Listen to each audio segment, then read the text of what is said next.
language link, who is going to tell us all about early years speech and language and possibly a new feature that they have within one of their programs. So I am going to switch straight over to Kate and let her take. Thank you. Thank you very much, Abigail. Really nice to be here. I am Kate Freeman. I'm a consultant in speech and language in education, and I'm working for Speech and Language Link. I'm a speech and language therapist by background. I'm one of the team of speech and language therapists that are part of Speech and Language Link. I'll introduce us in more detail in a moment. But Abigail, can I have the next slide? So this is me, and hopefully this is you, so early years practitioners, SENCos and managers. And what it is that we're going to talk about today is a whole setting approach to supporting communication and language in the early years. We're going to look at some everyday strategies. We're going to think about identification of speech, language and communication needs. We're going to think about some evidence-led approaches and working with families. And although I'm going to talk in general, I will also be referencing Little Link, which is our new nursery package or early years package. Speech and Language Link runs lots of different packages, but we're very pleased to have Little Link being added to our portfolio. So I'll talk to you about that too. So what do we want to achieve today? Well, I want to help you to understand what speech, language and communication needs are. I want you to be able to think about how to identify those children who have speech and language needs. And also to think about observation. I want us to be thinking about creating a communication inclusive environment, to think about our role and how we interact with children and how that supports communication, but also how we can encourage peer interaction. I want us to think about some evidence-based practice and resources, to think a little bit about the context that we're in, and to help you to reflect and think about what it is that you want to achieve following on from this presentation. And I'm aware that I've got about 45 minutes of presentation and a little bit of time to chat to Abigail. So I've got a lot to get through in a short amount of time. So it's good to be here and let's get going. Okay, so thinking about who we are, Speech and Language Link is a collaboration of speech and language therapists. I already alluded to the fact that we have a team of speech and language therapists who work for Speech and Language Link, but also importantly, software engineers. So those two groups of people work together to develop some packages for identification and intervention for schools and settings to deliver. And we are celebrating our 21st year this year. So we have been around for 21 years. I know I don't look much more than 21, but we have been around for that length of time. And we support pupils now from 3 years old to 14 years old. We also enable workforce development and CPD, and we work with around 93,000 learners each year in schools and settings, in about 4,000 schools and settings actually. So we're quite widespread. You may have heard of us before, but we're certainly around, and there's lots of settings and schools in your local area who use our packages. So if we can move on to the next slide, please. Just to think about why language and communication, or communication and language, matter. Well, as you are very much aware, it is a prime area for the early years foundation stage. It also is identified as being a foundation for learning, for friendships and for well-being. And we'll discuss more of the impact of difficulties in this area on the next slide. But there is a programme looking at Best Start in Life now. The local authorities are being encouraged to think about their best start in life plans, and thinking about how they're going to support children to achieve a better, good level of development at the end of their early years foundation stage. So this is all part of that. Also, there was a report put together in 2024, again under the Best Start in Life umbrella, and the DFE identified that frequent adult-child interactions build the knowledge that children need, both for the skills, for their development, but also in terms of their learning as well. And the Education Inspection Framework in 2025 identified that inspectors will be looking for communication embedded across the whole day and the whole week in early years settings. So we know that these strong communication and language skills underpin both literacy, maths, Safeguarding, obviously, if you have a difficulty as a child in terms of your well-being and your safeguarding, and you have poor language and communication skills, then you're going to struggle to be able to let people know about that. But it's also around future attainment, not just at school, but out of school as well. And if we move on to the next slide, I'll highlight some of the statistics behind that. So it is about so much more than the early years foundation stage. It's about thinking skills. It's about mediating behaviour. You develop the route to knowledge and skill, how you can follow classroom instructions. I'm not going to read out all of those there, but you can see that in front of you. And in terms of the visuals that we've got here, we can see that 50 to 90% of children with speech, language and communication needs, so that's any difficulty with being able to learn to talk or to understand, between 50 and 90% of those children have reading difficulties. So obviously, if you are struggling with your speech, language and communication, you're also likely to be struggling with your reading, and we know how important reading is for academic success as well as life success. We also know that a fifth of children with speech, language and communication needs, only a fifth, reach expected levels in English and maths at the age of 11. So this is, going right the way through school. It starts off with poor vocabulary potentially, but it goes through to at least age of 11, and also then to poorer GCSE outcomes and life outcomes. So we know also that 2/3 of 7 to 14-year-olds with social, emotional and mental health issues have speech, language and communication needs. Let me just say that again. 2/3 of 7 to 14-year-olds who have social, emotional and mental health issues also have speech and language issues. So, this is important not just for academic success, but for children and young people's well-being too. And in fact, 40% of 7 to 14-year-olds who went on to a psychiatric caseload were identified as having unidentified speech, language and communication needs. So there's a big issue here in making sure that children's needs are identified, and we'll talk about that a bit today as well. And we also know, go back just one second. We also know that 60% of young people who are in the youth justice sector, so who've got into trouble with the law, have some level of speech, language and communication needs. So again, academic success, if you're struggling with that, then you might be finding other avenues as to how to kind of get on in life, and that may not be so helpful. So yes, next slide, please. Thank you. So what are difficulties with speech, language and communication needs? Well, as I said, they're difficulties that might impact on speech sounds, so difficulty making yourself understood because the sounds that you're using aren't how other adults would use or other children would use their speech. There might be difficulties with understanding what's being said, so people not being able to follow directions, not being able to follow conversations, but also with using language, and also being able to communicate socially, so understanding the sort of rules about communication. Speech, language and communication needs may well be hidden. Children may well find ways to manage. I don't really like the term masking because it sounds like that's a deliberate attempt to hide your needs, but it's actually more about finding a way to get on. If you go to a country with a language that you don't understand, you may nod if somebody's talking to you, even though you've got no clue what it is that they're saying. And children who have speech, language and communication needs may well do the same. It's a way of getting by. Or they may disengage. That would be another way of managing things. So I don't really understand what it is that's going on here. I'm not part of this. I'll go and do my own thing elsewhere. And you may see children within your early years setting who do that. I've already mentioned the education inspection framework, but it does say in the 2025 edition that settings must have a clear approach to identifying and responding to SEND, and that includes speech, language and communication needs. So how many children are impacted? Let's have a look at that. If we go on to the next slide, please.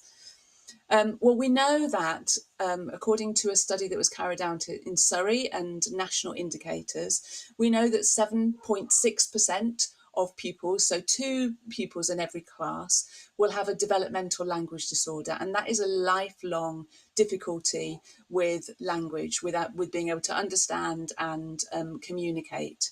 That's 7.6%. That's a lifelong disorder. But in addition to that, and it's really important that I say in addition, there is, I don't know if people have heard of the 30 million word gap, which is about the difference between the number of words that children hear if they're in more advantaged families or less advantaged families by the time they're 4. And the estimate is that children in more advantaged families hear 30 million more words than children in less advantaged families. And so there's this gap at age 4, and unfortunately that gap widens over time. We also know that COVID restrictions have had an impact and are still having an impact actually on children's communication and language development. So we knew that there were up to 50% of children who went into school with speech, language and communication needs before COVID, and then that got significantly worse with the impact of COVID. And although it has improved, it's not yet back to pre-COVID levels. So there's an estimated 1.9 million UK pupils, so that's 1 in every 5 pupils who've got some level of speech, language and communication need. And as I say, it's likely to be more than that in your early years settings. And if you're in an area of disadvantage, your children are likely to have nearly three times more likely to have speech, language and communication needs if they're in an area of disadvantage. And that's partly to do with the 30 million word gap, but it's also to do with the struggles that families are having where maybe sitting down and having a chat with your child is not the priority. Maybe getting food on the table or managing all sorts of other things is the priority in your family if you're struggling financially. So lots of difficulties there for many children. And I didn't say in terms of the statistics earlier on that actually there is a close link between the vocabulary level at the age of 5 and your outcomes at the age of 34.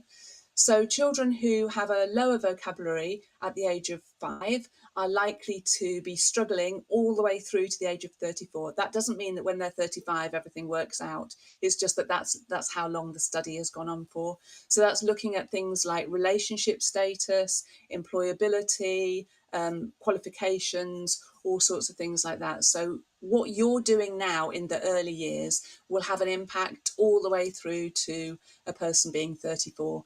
So if that doesn't underline your importance, I don't know what does. Okay, so let's have a look again at that disadvantage gap. We can see here the percentage of children who have some level of, or have actually significant language needs when they start school. So the reddy orange colour is the most disadvantaged, and the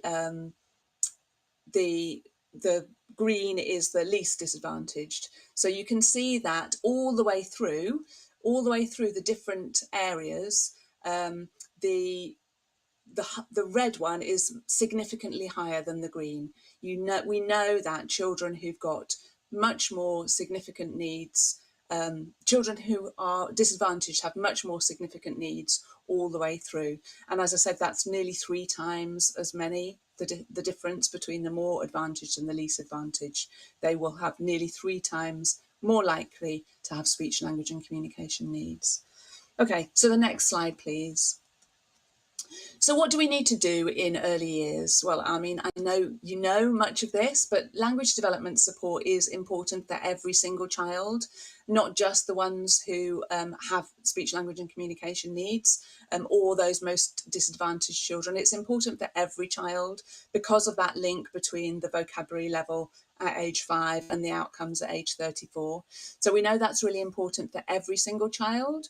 We also know that we need to identify those children who are struggling most, and that we need to put into place some kind of intervention that will demonstrate impact for children. As well as that, and alongside that, developing skills of the staff is really important. So knowing how to support children's communication and language development, knowing how to manage those adult-child interactions, because really that's the thing that makes the most difference to children's communication and language development. And alongside that, we need to be working closely with parents, because obviously children are spending more of their time with their parents. Even if they're full-time in nursery, they'll still be spending more time with their parents than they are in nursery. And if we can get parents on board, if we can help them to understand how important communication and language is, and how to support communication and language, then we'll be doing the best for the children who we're working with. So let's think about how we identify children with speech, language and communication needs. Sorry, we've jumped ahead a little bit, but we'll come back to that. That's the one. Thank you. So we can use some observation tools. There are various lists of what children should be able to do at different ages, and that is a useful thing to be aware of. Sorry, my headphones are slipping on my head. That's a useful thing to be aware of, but the downside of the observation tools, like I said, is that actually children have ways of managing which potentially make them less likely to be able to be observed. So either disengaging or following on what other children are doing, or nodding along and hoping that they look like they understand.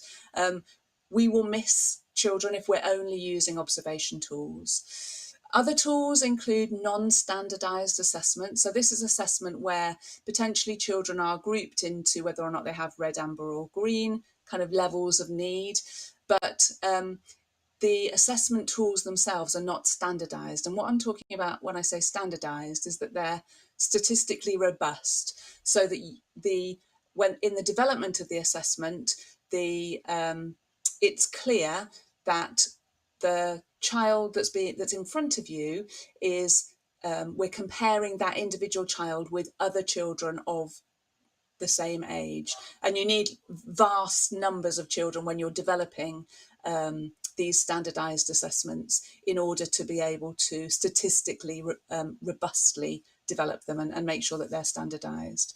So there are some statistically robust assessments. There aren't very many that early years practitioners can do, but we have, Speech and Language Link have exactly that kind of assessment. So it's a universal screening.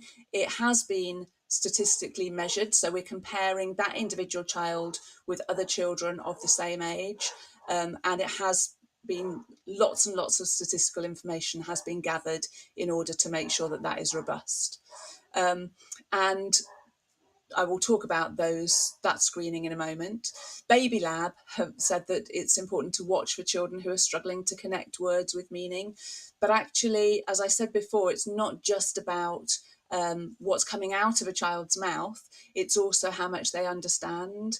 So yes, observing and watching, for children who are struggling might be one way of doing it, but it's likely that you're going to miss many more children if you only observe. I thought it was also important here to bring up English as an additional language, or bilingualism or multilingualism. Children who use more than one language are actually at an advantage.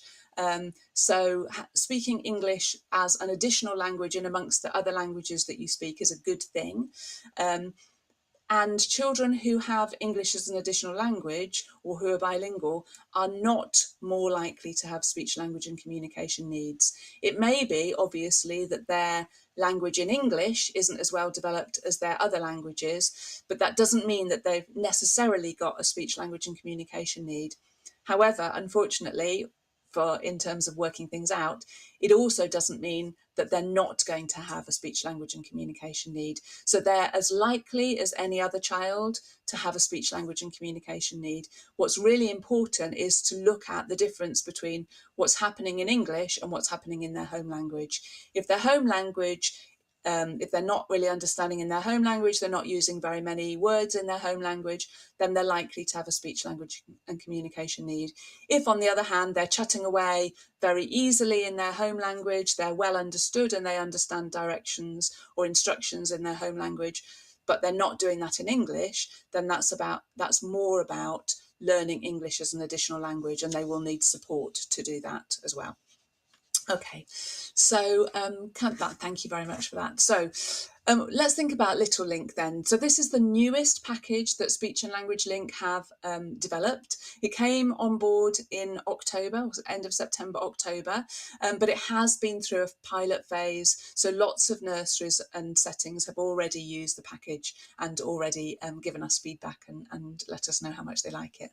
So this is, it includes a universal screening tool for 3 to 5 year olds. So this is a way of checking all 3 to 5 year olds in your setting to see whether or not they have speech, language and communication needs. And then there's an intervention that goes alongside that for all children, but will pick up the children who do have those speech, language and communication needs and provide that extra support for them. And it has been designed by speech and language therapists. So it is something that, you know, we know is based on lots of knowledge around how speech and language develops, because it's speech and language therapists who've developed it. Okay, so we'll go on to the next slide. So in terms of the language screen, this takes about 10 minutes to complete. So the way it works is that it's a story-based communication tool. As I said, it's standardized, so that means it is statistically robust. What happens is that it's delivered on a one-to-one basis for each child, about 10 minutes for each child. As I say, children are... you read a story with the children and they choose which picture matches what's being spoken about. And the story follows Teddy's day at nursery. The children will get to know Teddy as they go through the programme. And the questions are woven into the story. So it doesn't feel to the child like they're being assessed. It's just part of the story and they're just following the story as they go along. As I say, it's standardised, and what happens is that then you get a standard score. So you it's called a percentile rank, but what that means is you compare that individual child's development with lots of other children of the same age. So for example, if they were at the 90th percentile, that means that they're 90% of children are doing less well than they are, so they're doing really well. If they're on the 16th percentile, then that means 16% of children are doing less well, as in 84% of children are doing better, so they're struggling. But it's all detailed, and you get a RAG rating, so a red, amber or green rating, and then you get individual recommendations for those individual child. So this is for every single child in the group. It's not about choosing the children who you think have problems. It's about going through that with every single child because of the reasons that I identified earlier on with being able to observe children's needs. It's about really understanding those individual children's needs based on a standardised assessment. And also it does include all children in the setting, so multilingual learners as well. So you can use it for all children. And then once the recommendations come through, there are 3 core strategies for each child that you can then follow, and we'll talk about that more in a moment. So let's move on to the next slide. We know that a communication inclusive environment is really important for children's speech, language and communication development. So that's things like having a visual timetable, so having a pictorial sequence of what's happening each day. And that might be, you know, come in, take your coats off, free play, and a little picture of what that might look like. And then, you know, outside play or whatever happens in your day. But the important thing with a visual timetable is to refer back to it frequently. This helps orientate children through their day so that they know what's going on, what's coming next and what's already happened. If you have difficulties with your speech, language and communication, you're also going to be struggling necessarily to know where you are in your day. I mean, young children do that anyway, but things like when is home time, you know, how long have we got till home time, when do I get to have my lunch, all of those kind of things. It helps to have a visual timetable to help children identify where they are in their day. Also, other visual prompts like labelling certain areas. Again, that's something that a lot of early years settings do anyway. But I think the important thing is to regularly reflect that and regularly refer to that. Sometimes people have lanyards with individual signs or symbols on, so it might be things like going to the toilet, you know, this is toilet time, or a child might be able to select one of the things from the lanyard that they want to be able to do. So if they want to let you know that they want to go to the toilet, for example, then they could do that. Also having quiet spaces is really important. So I actually don't like the term communication rich, because I think that that means for some children that they get flooded out with communication. I prefer communication friendly, because actually for some children less is more. Having shorter sentences and having less conversation and having more space to process and think and prepare to respond is better for many children. So it's not just a question of keeping on talking to children and hoping that they soak it up. For some children, actually, that's detrimental to their development. And having obviously activities that are across the ages, but also across the abilities. So what reflects back for each individual child's stage in their language development. And I keep referring to the education inspection framework because I know that that's something that obviously you're focused on a lot of the time. But inspectors expect communication support embedded into routines. So that having that communication inclusive or communication friendly environment is really important to enable that to happen. Okay, so thinking about your adult role and interaction strategies. Although I've talked about the importance of a communication inclusive environment, if you just did that, then children really aren't going to be learning to communicate in the way that they really need to be. Actually, the adult is the most important part of the puzzle in terms of supporting communication and language development. So things that you can do and things that you probably are doing already, but I'll just go through them in a bit more detail, is responding to all communication attempts, even babble. So if a child is babbling, get down on their level, look them in the eye and make the sound back at them, or guess what it is that they might be trying to talk about and repeat that word back to them. So if they're pointing at something, then you can name the thing that it is that they're pointing at. When they might be using individual words, you can repeat back to them what it is that they've said and expand it. Only expand it by a tiny bit, just add one word. So if they say car, for example, then you can say big car. Don't say, oh, yes, that's a lovely car. Oh, I like its wheels. Oh, it looks like it's just been cleaned. I used to have a car like that. That's way too much information and it won't support the children's communication development. You can just say big car or red car or whatever. But that will acknowledge the fact that the child is saying something. It's responding to them and giving them the adult model, but it's also expanding what it is that they might say next in a way that they can actually attempt to do next time. Using gestures and facial expression, I do that a lot. You probably can't see because my hands are below my head height, but I certainly do use my hands a lot, and lots of adults do. But children who are struggling to understand what's being said will really rely on this. Again, thinking about being in a country, maybe with a language that's being used that you don't understand, watching somebody's face, watching where they're pointing to, for example, or maybe if you're saying house, it's time to go home now. You can use some gestures like that, or maybe formalized gestures like Makaton.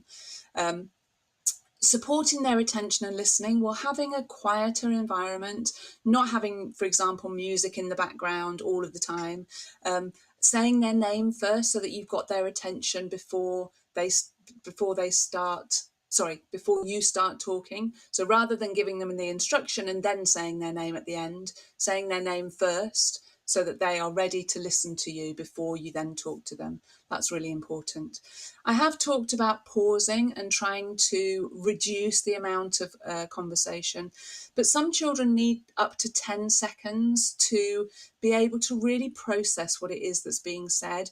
And sometimes we don't give them the chance to do that because we're so focused on inputting that we don't necessarily think about how they are processing what it is that we've said. So saying something and then counting silently to 10 in your head before you say something else would be a good way of managing that.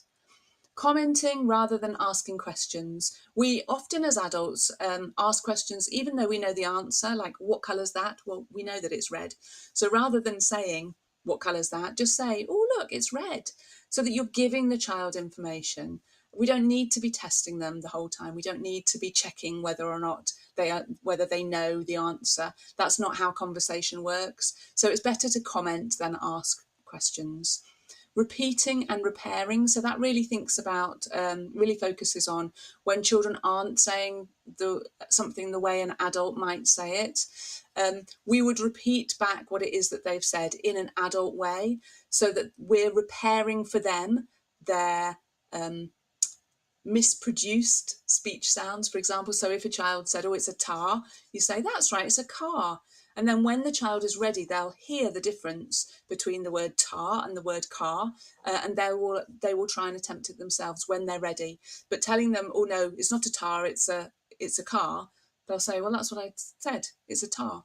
They won't know the difference yet. So just saying it to them so that when they're ready, they can repair their own conversation will be better. And offering choices. So a good way of getting a child to say something more is not "Do you want this?" in which case they might just say yes or no. It's "Would you prefer to play with the sand play over there with Kira, or the outdoor play with Imal?" Just ask that, and then they will have a choice. You've given them the model to use. "Oh, the outdoor play with Imal, please." You've given them the model to use, and they can repeat back what it is that you've said. It's a better way of encouraging language rather than yes/no questions. Okay, so let's move on to the next slide and think about how Little Link links in with those core strategies.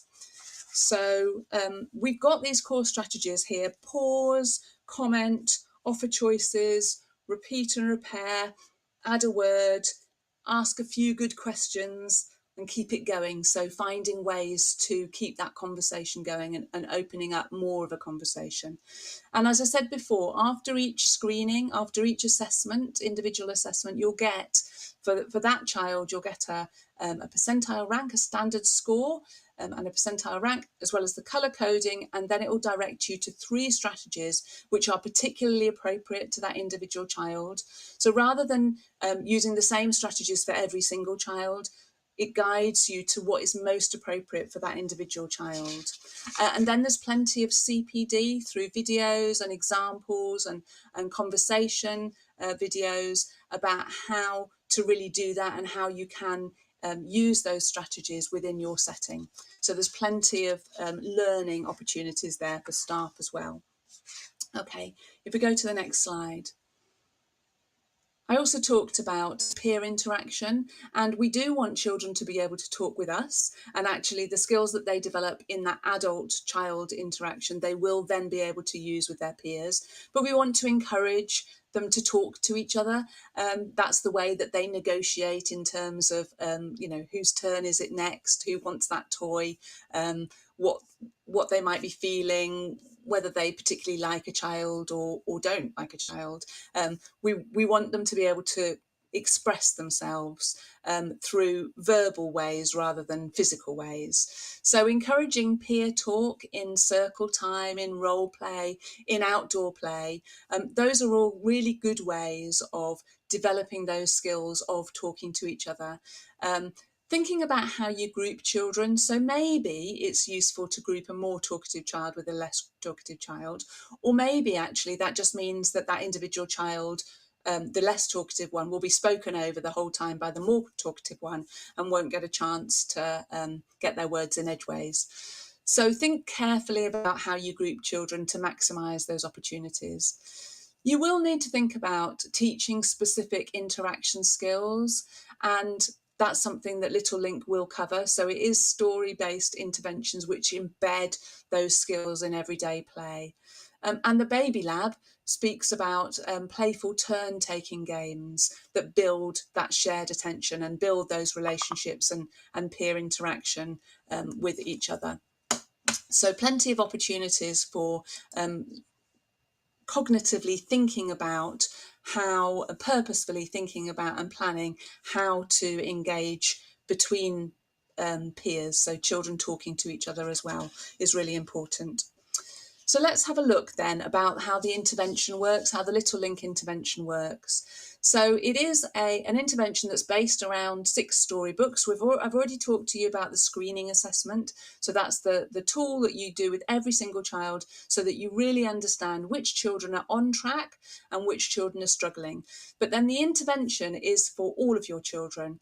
Because you've got those individualised core strategies, so you know what additionally you need to do for those children who really need extra help. But the intervention is your communication and language aspect of your EYFS curriculum. This can be the whole of the curriculum. The communication and language aspect. So it's based around 6 storybooks. The story can be done in any order. There's no necessarily a particular order. You get a in fact, if we go to the next slide, it'll show you what happens. So there are 2 weeks of intervention per book. The first is the story week. So you get a detailed session plan as well as a session overview. And it's the same structure every single day. So you read the story to the children. That helps you introduce the daily language targets as well. So each story has particular language targets that it's focusing on. Then you have a tabletop and a pretend play activity that you make available during free play time. And obviously you might want to particularly encourage those children who are really struggling to engage in those activities. And then everybody takes part in an outdoor play activity that's focused around the story's theme. Then there's also a rhythm and rhyme time that everybody takes part in. And again, it's focused around the individual story theme. And that's really focusing on phonological awareness. And phonological awareness is the skill that is needed to support literacy. So again, this is for all of the children, building up those rhythm and rhyme, that phonological aspect, so that children really start to prepare for literacy. And particularly those children who've got speech, language and communication needs will really need to have extra support on that. And then there's a Make It Stick week. So as I said, there's 2 weeks per storybook. So there's a story week with all of those activities. And then there's a Make It Stick week with lots more activities that reinforce the things that have happened in the week beforehand. And if we go on to the next page, next slide, please. There are all of the resources that you need in the intervention are available with you with the intervention. So there are some printable resources, but most of them we're trying to make it print light so that you don't have to use up loads and loads of paper and cost of printing and all of those kind of things. So the things that we're using for the activities are things that you'd be able to get hold of and probably have in your setting anyway. So things like this kite that's made out of a paper plate, or making a paper tent and having to the story about being found in the woods. And then there's a treasure hunt, for example. So all of these things are activities that are focused on the book, but they're a way of using the language structures within the book to be reinforced over the whole of the next week for the whole group. But as I say, a specific focus on the children who need it most. So if we move on to the next slide. Okay, so thinking about working with parents and carers, there's obvious reasons that you need to be doing this.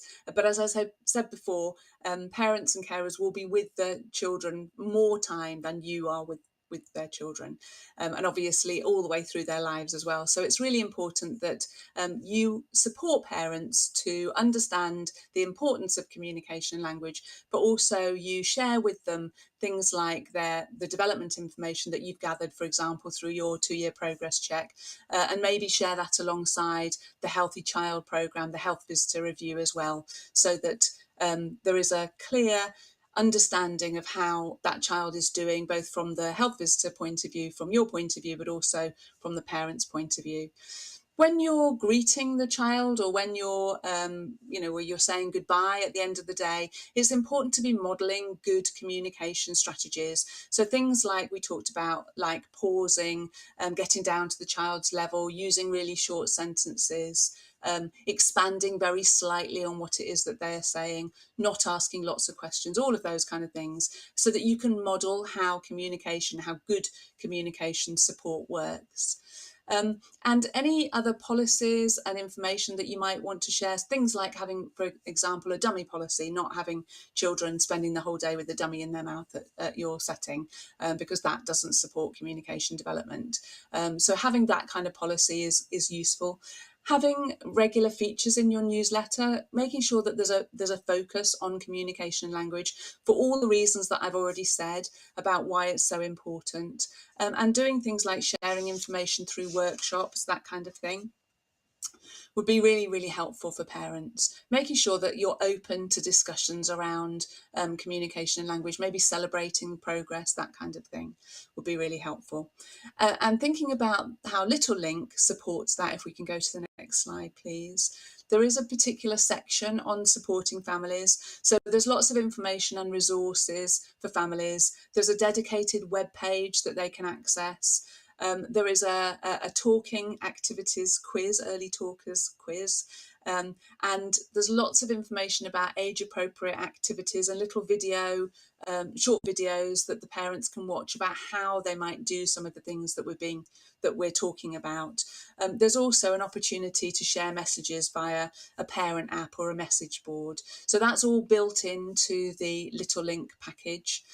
So that might be something that you might be interested in too. And next slide, please.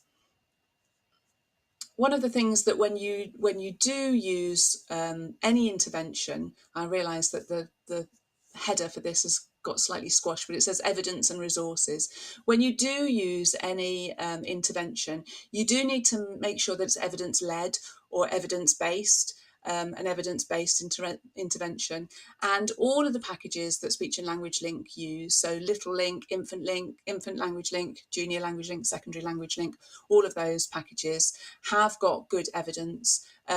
So for Little Link, for example, it shows significant progress in vocabulary, in comprehension, so understanding of language, and listening skills, and those are the foundations that are needed to be able to build on good language development. And Speech and Language Link work with Cambridge University Psychometric Centre to develop the evidence, to track. I said that there was a pilot for Little Link, to track what's already been happening and to see whether children do make the progress. And as I said, because we've got standardised assessments, we can see how each individual child compares with children of their own age, so we can really clearly track by month how much progress they're making. So on to the next slide.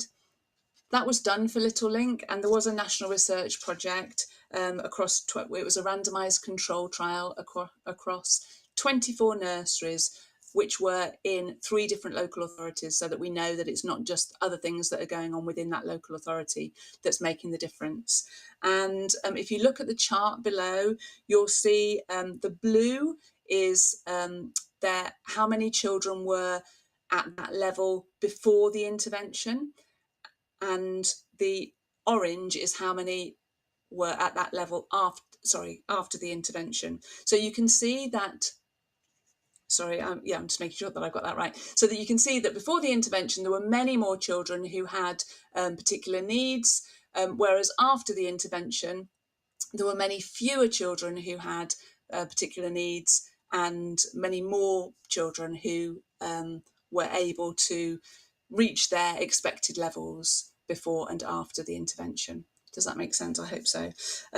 So yes, they're consistently reaching their age expected levels after the intervention, whereas beforehand they weren't. Okay. And that was looking at, just one second, that was looking at child language development, school readiness, and staff knowledge and confidence. So just to demonstrate that there is evidence there, and it is shown to make a difference. Okay, next slide, please. Thank you. So all of this needs to happen within a context, and that's the context really of policy around early years, and the funding context. So we know that the SEND Code of Practice from 2015 gave a duty to all schools and settings to identify and respond to special educational needs and disabilities, and speech, language and communication needs, or communication and interaction, it's one of those categories of SEND. So you have a duty to do that, and hopefully what we've described today is mechanisms to enable you to do that, to identify those children's needs, and also to be able to respond to the children who are struggling with their communication language, but also to develop all children's communication language in their setting. So there are some funding streams that might help you. You can use some early years pupil premium funding to support the children through this kind of package. Maybe use inclusion funding. Some children might also have access to Disability Access Fund. And as I mentioned before, through the Education Inspection Framework, inspectors expect a joined up approach with parents and professionals. So the things that we've talked about, getting parents involved, are really important as part of the work that it is you're doing to support children's needs. Okay, so the next steps. It might be useful now to have a moment, and I'm going to do the thing that I've talked about in when we've talked about supporting children's language development. I'm going to pause, but just to give you a little bit of time to use this opportunity to recognise pupils who are affected and start to develop an action plan for the kind of support that you might want to provide for them. Think about what steps you can complete as a school or early years setting, and what additional support might be available either within your setting or outside.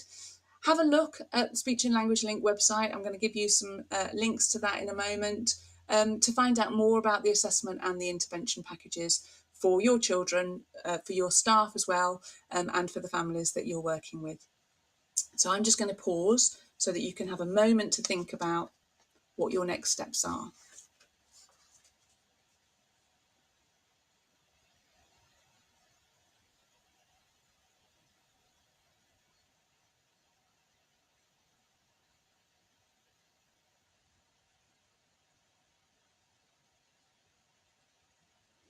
And just to let you know, that was 10 seconds. So that's the kind of gap that you need to be leaving after you've given some information to a child before you dive in and say the next thing. It feels like a long time, but it's actually really important to allow children that time to think and to process before we ask them to answer us. Okay, so the next slide, final slide, is just about how you might find out more about the Little Link programme. So this is our information. I didn't say that we have a help desk that's available for people to use, people who are involved in the package. They can use that. That's supported by a speech and language therapist. So if you've got queries about the package or queries about children in your setting, you can use that. If you're a subscriber, there's a phone number there. That's our email address. You can follow us on Blue Sky or LinkedIn. You could also join the Link community, and I've put a link there as to how to do that, and we'll provide you with information about speech, language and communication related issues. We have a monthly newsletter that comes out to help you keep updated. And there's also a link there, a QR code. So if you did want to try out the Little Link package, then you could have a look there and get a free trial, which enables you to carry out some of the activities with your children and have a look at some of the assessments. So thank you very much for your time. I hope that's been useful to you. And I'm going to now hand back over to Abigail. There we go. That was brilliant. Thank you, Kate. I was going to wait 10 seconds before doing it, but I count too quickly. What can I say? How long's the free trial for is probably going to be my first question. The free trial, actually, I'm not sure about that, but it's at least a couple of weeks, and I think it might be 4 weeks. So it gives you plenty of time. You can also decide when you want it to start. So, for example, if you decide just before Christmas, so I want the free trial to start. You don't have to start it immediately. You can plan it for when you get back after the Christmas holidays or whatever. So choose a time that's appropriate for you. It does say all of the details on the page, so it will say whether it's 2 or 4 weeks. I can't remember. There's different amounts of time for different packages. So yeah, have a check. But it's all of the information is there. And as I say, you can decide when you want it to start, so it can suit you. Excellent. Thank you very much. I found it really interesting when you're on the statistics page, with all of that, that information. It's fascinating, but it's just so prevalent now. It is. Yeah, I feel like every school I go into, it's increasing need, and most of it is speech and language. Yeah. And yeah, the thing is, communication is everything that we do. If you think about what you've done already today, and certainly what I've done today, organizing things, setting up meetings, even writing, all of those things, organizing your household before you even come to work, all of those things depend on communication and language. So it is the thing that means that we can function. So if you have a problem with that, it will really impact on you at school, on your behavior, potentially on your well-being, absolutely everything. And yes, there does seem to be an increase, as I say, for some of the reasons that I've explained, that link to disadvantage, the COVID impact. There are those children and young people who will have a lifelong need anyway, and there's a recognition of that. So I'm pleased that people are more aware of it.